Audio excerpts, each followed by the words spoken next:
avec bien sûr l'ex-ministre des Outre-mer. Comment allez-vous? Très bien, très très bien. Écoutez, j'ai été très honorée et très contente d'avoir pu, durant plus de 2 ans, m'occuper du ministère des Outre-mer et essayer de faire prévaloir des valeurs ou des choix qui me semblaient importants pour les Outre-mer. Aujourd'hui, je suis contente d'avoir récupéré un rythme de vie un peu plus calme et surtout d'avoir retrouvé mes administrés du 20e arrondissement de Paris parce que j'ai l'impression de leur être utile. J'ai l'impression que là, je peux à la fois me rendre utile et mener une vie parmi des gens qui me ressemblent. Et je suis contente de la nouvelle vie que je mène. J'espère que les mois à venir me permettront d'être encore plus investie dans le 20e et de permettre que les habitants du 20e me fassent confiance pour continuer un peu plus à travailler pour eux.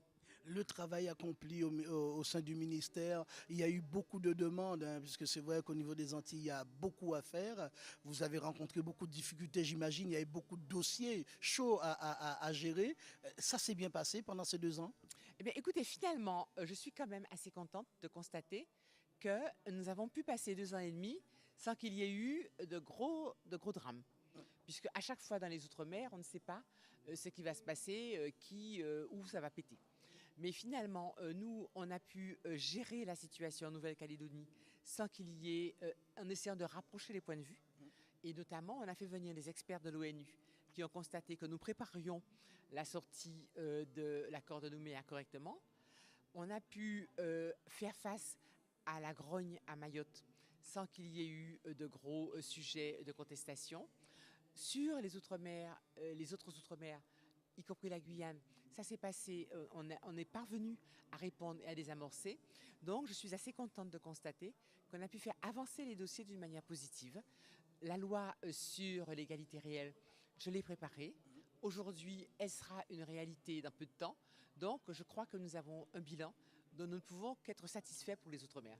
Satisfait pour les Outre-mer et également aussi pour le 20e arrondissement. On en parlait tout à l'heure, évidemment. On a repris les bonnes habitudes, Voilà, évidemment. voilà, c'est vrai que je suis retournée. Vous savez, on parle souvent d'Ulysse qui était parti et qui est revenu Oui, à bien Ithaque sûr. vivre le reste de son âge, Mhm. comme on disait.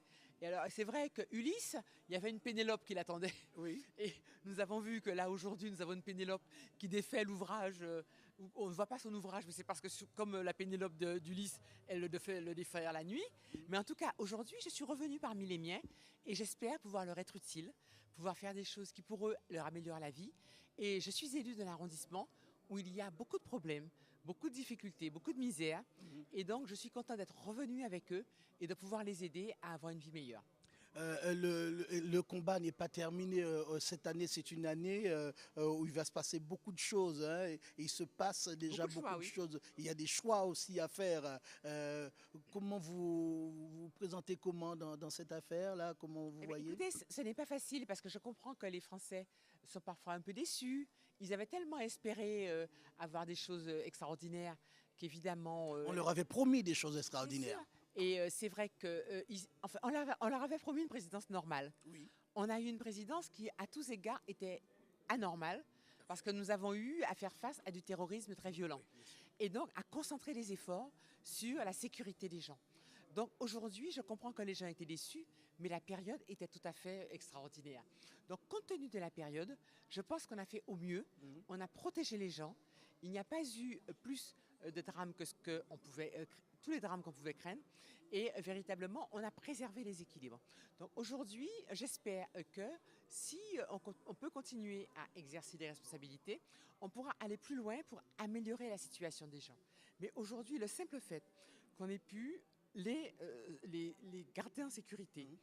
garder le modèle républicain, ne pas prêcher la haine entre les uns et les autres, c'est déjà très important. Donc j'espère qu'on va pouvoir continuer comme ça. Et véritablement, moi, il y a un certain nombre de gens qui ont les états d'âme. Moi, je suis très fière d'avoir appartenu au gouvernement, d'avoir été appelé par François Hollande Mhm. et d'avoir pu faire des choses positives, que ce pays ait pu continuer à avancer sur la bonne direction.